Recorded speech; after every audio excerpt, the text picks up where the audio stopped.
हाँ बेटा, हम लास्ट क्लास में पढ़ा था आपको नेटवर्किंग पढ़ाया था हमने। नेटवर्किंग में जो सारे चैप्टर्स जो हैं टॉपिक्स मैंने पढ़ा दिया था। तो इस चैप्टर में हम पढ़ेंगे data structure. Structure of data. Data structure होता क्या है? जैसे हम कोई भी प्रोग्रामिंग करते हैं, कोडिंग करते हैं, और हम कंप्यूटर के सामने बैठे हैं और आप सपोज कोई भी हम टाइपिंग करते हैं, कोई टीचर ने कोई वर्क दिया तो हमने टाइपिंग किया।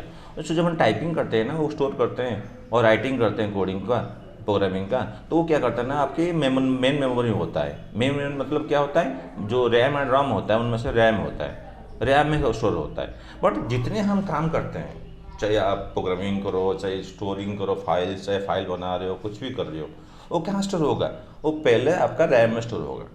जब आप सेव करोगे वो जाके सेकेंडरी मेमोरी में कहीं ना कहीं स्टोर होगा, बट पहले कहाँ स्टोर होगा? रैम में। वो जो डाटा स्ट्रक्चर क्या होता है ना, ये ऑर्गेनाइजिंग डाटा इन मेमोरी। जो रैम में है, रैम जो जो मेमोरी है, उसमें डाटा जो है, जो अपने प्रोग्रामिंग किया है, जो आपने फाइल बनाया है, अभी अभी इंस्टेंटली जो फाइल बनाया है, उसको आप कैसे स्टोर करोगे, ऑर्गेनाइज कैसे करोगे, प्रॉपर तरीके से कैसे करोगे। ठीक है? तो ये चीज़ होता है कि डाटा स्ट्रक्चर। तो डाटा स्ट्रक्चर में जो है, ये कोई data structure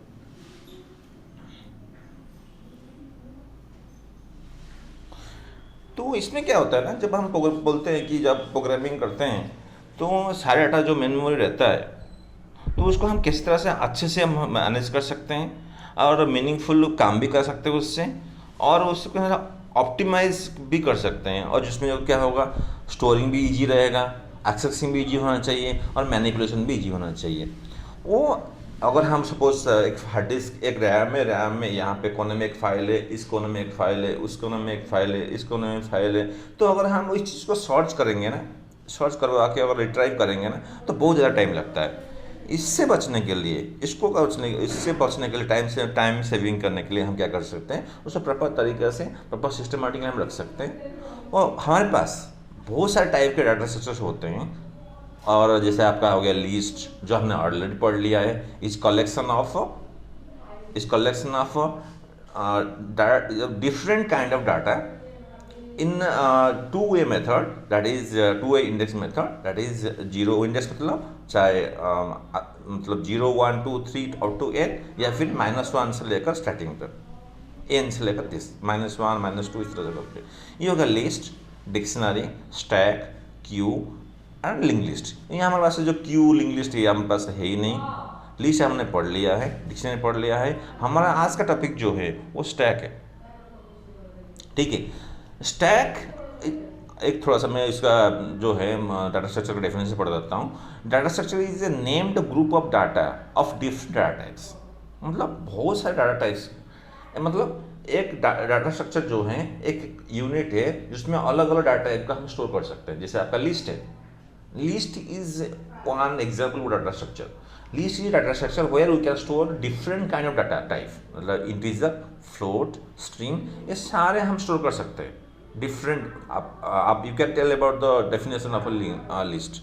list is the collection of different data types. ठीक है ना? हम स्ट्रिंग रख सकते हैं उसके अंदर, और उसके अंदर नंबर, फ्लोट हम रख सकते हैं। बेसिकली हमने नंबर में ही किया है उस पर।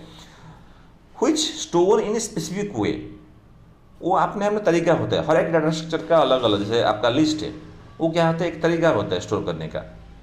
डिक्शनरी का एक तरीका है कि उसका वो क्या करता है, उसमें की और डेटा रखता है, की रखता है और डाटा रखता है, की से हम एक्सेस करते हैं। टपल क्या होता है, टपल वो अलग होता है, टपल डिफरेंट है, सेट अलग है। आपका स्टैक है, क्यू और लिंक लिस्ट आ रहा तो होता ही नहीं आपकी क्लास सब्जेक्ट, मतलब सिलेबस में। तो ये चीज़ आपको फॉलो करना पड़ता है। तो can be process in single unit, इनको एक यूनिट माना जाता है। Data structure is a physical implementation that clearing define a way of storing करना, एक्सेसिंग करना और मैनिपुलेट करना। हमारे पास दो टाइप के डाटा स्ट्रक्चर हैं। एक हो गया लिस्ट, डिक्शनरी।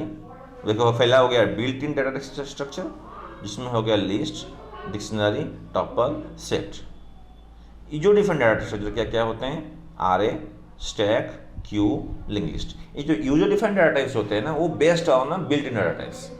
और आपको स्टैक यूज़ करना है स्टैक डाटा स्ट्रक्चर यूज़ करना है तो आप लिस्ट यूज़ कर सकते हो, या डिक्शनरी यूज़ कर सकते हो, या फिर टपल यूज़ कर सकते हो, इनके पर बेस्ड है। तो हमारा जो टॉपिक है इस चैप्टर जो है हमारे इस यूनिट में जो स्टैक है, स्टैक वो सारे बेस्ड ऑन लिस्ट है, हम डिक्शनरी भी कर सकते हैं, ठीक है। तो हमारे पास स्टैक जो है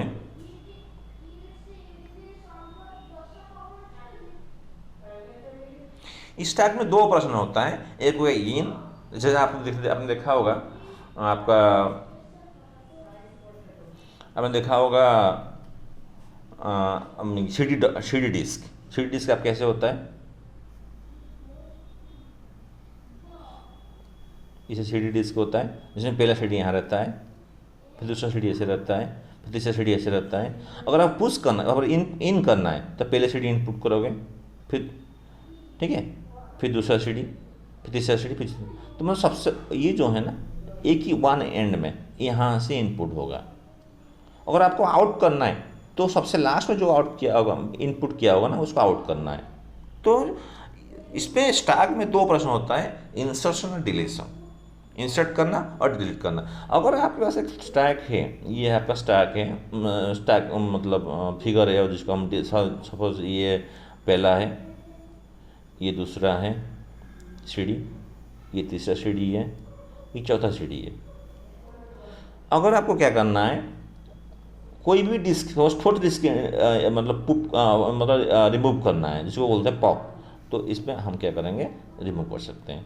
अगर आपको सेकेंड वाला रिमूव करना है तो पहले क्या करना पड़ेगा, फोर्थ को रिमूव करना पड़ेगा, रखना पड़ेगा कहीं, देन दूसरा वाला रिमूव करना है, फिर अच्छा तीसरा, फिर दूसरा वाला रिमूव करना है, रिमूव करने के बाद फिर तीसरा पहले रखोगे, फिर चौथा इसके बाद रखोगे, तो आपका ये सेकेंड वाला रिमूव हो जाएगा। ये जो है आपका पुश पॉप 2 ऑपरेशन होते हैं, पुश मतलब इन और इंसर्शन, पॉप मतलब पॉप मतलब आउट और डिलीशन। और ये सारे जो होते हैं ना पुश पॉप, वो टॉप में होता है, इसको बोलते हैं टॉप, ठीक है। सो ये हो गया थोड़ा सा बेसिक थिंग है जो स्टैक के लिए।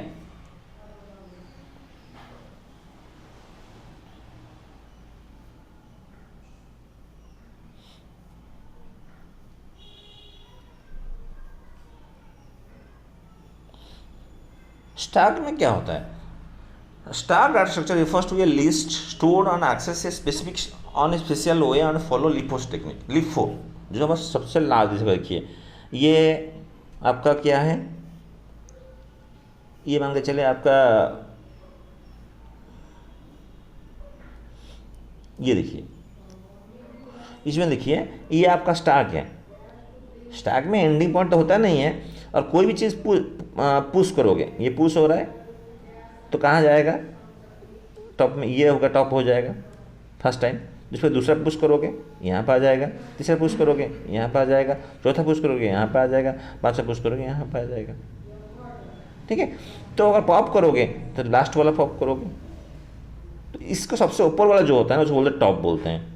तो जो लास्ट वाला, तो जो लास्ट वाला पहले निकालना पड़ता है, लास्ट इन फर्स्ट आउट, इसीलिए हम स्टैक को बोलते हैं लिफो सिस्टम। इसको क्या बोलते हैं, लिफो सिस्टम।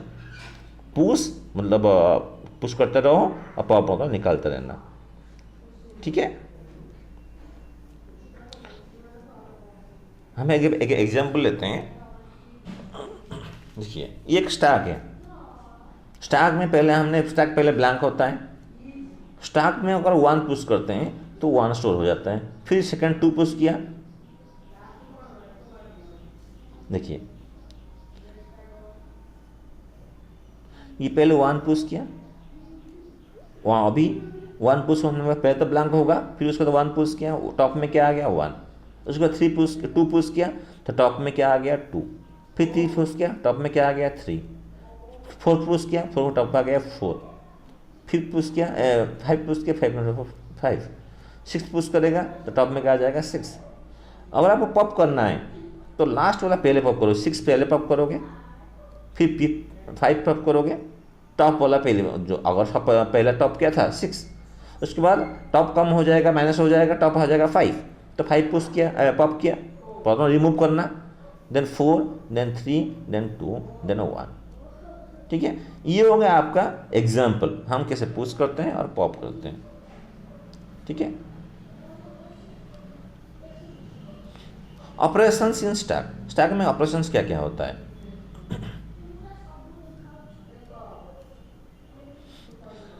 दो ऑपरेशंस होते हैं, एक हो गया इंसर्शन, एक हो गया डिलीशन। इंसर्शन मतलब पुश। हम अगर लिस्ट यूज करेंगे, मैंने बताया था ना आपको, जो डाटा स्ट्रक्चर जो होते हैं वो दो टाइप के क्या करता है, दो टाइप के डाटा स्ट्रक्चर होते हैं। एक हो गया बिल्ट इन डाटा स्ट्रक्चर, दूसरा हो गया यूजर डिफाइंड डाटा स्ट्रक्चर। तो यूजर डिफाइंड मैंने बताया हुआ था आपको, यूजर डिफाइंड डाटा स्ट्रक्चर जो होते हैं ना, वो बिल्ट इन डाटा स्ट्रक्चर पे डिपेंडेंट है। तो हम जब इंसर्शन करेंगे ऑपरेशन ऑन स्टैक, मतलब कि स्टैक में हम क्या क्या ऑपरेशन कर सकते हैं।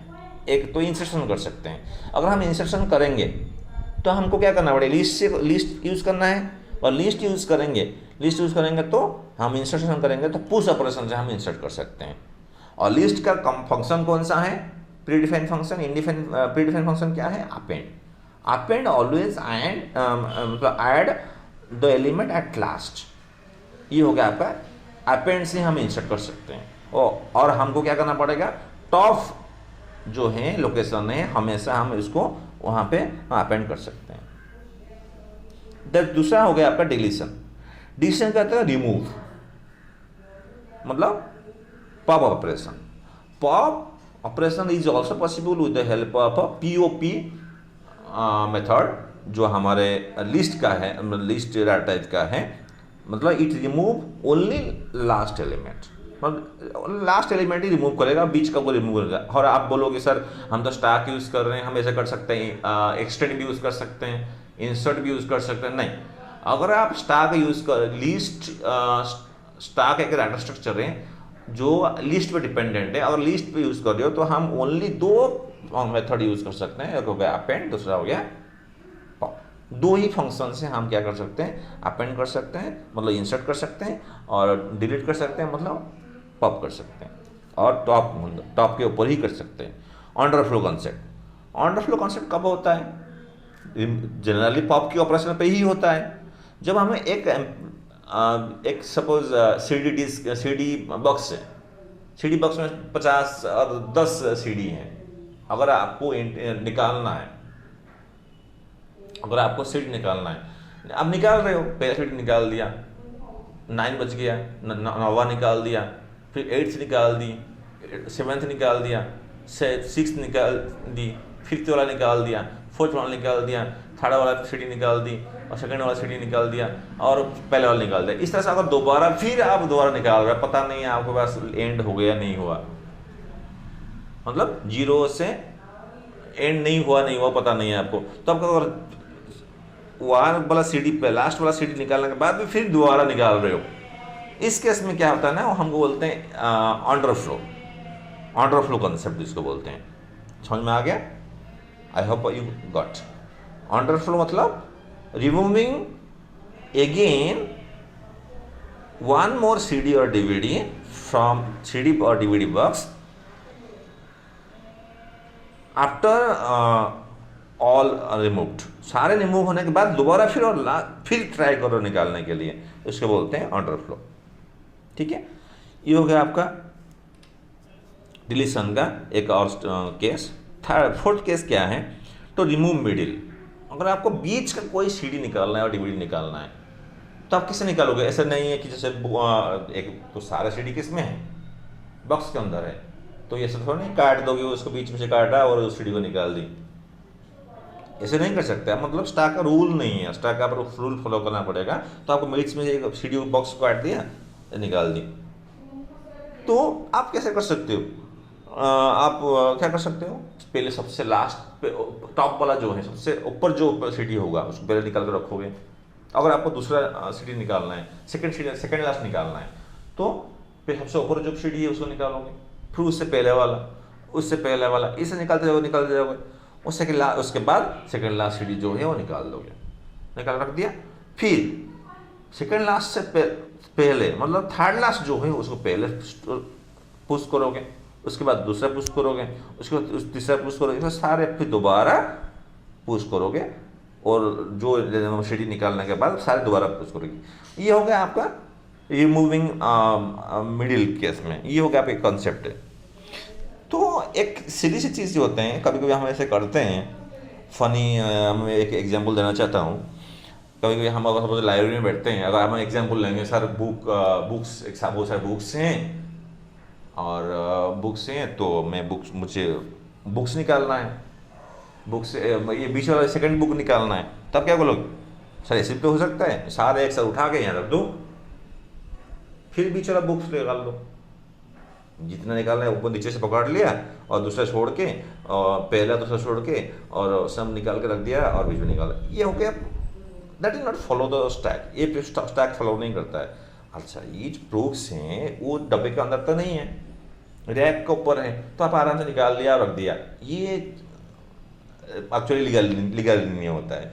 अगर आपके सारे बुक्स एक पेटी के अंदर है, एक बॉक्स के अंदर है, अगर आपको निकालना है तो क्या करोगे? तो मतलब इतना स्पेस भी नहीं है कि जो आप उंगली जा सके अंदर और अंदर से सारे बुक एक साथ निकाल लें। तो आप क्या करोगे? पहले एक बुक निकालोगे, रखोगे नीचे, फिर दूसरा बुक निकाल के रखोगे, फिर तीसरा बुक निकाल के रखोगे, फिर चौथा बुक निकाल के रखोगे, फिर लास्ट सेकंड लास्ट तक आप निकालते जाओगे और सेकंड लास्ट को निकाल दोगे। फिर क्या करोगे? जो आपने थर्ड लास्ट जो है सबसे ऊपर होगा, आपने जो रखा निकाल के रखा आपने थर्ड लास्ट को, सबसे ऊपर होगा। फिर थर्ड लास्ट को पहले रखोगे बॉक्स के अंदर, फिर फोर्थ लास्ट को फिर उसके ऊपर रखोगे, इसे रखते जाओगे, फिर वो क्या होगा, वो उसी हिसाब से अरेंज होकर रहेगा। तो ये हो गया आपके एग्जाम्पल, एक बुक का एग्जाम्पल है। कभी कभी ऐसे बच्चे नोटिस बच्चे होते हैं, तो ऐसे होता है। तो this is about the stack, जो आपको जानना जरूरी है। And this is all about the today's session. Thank you.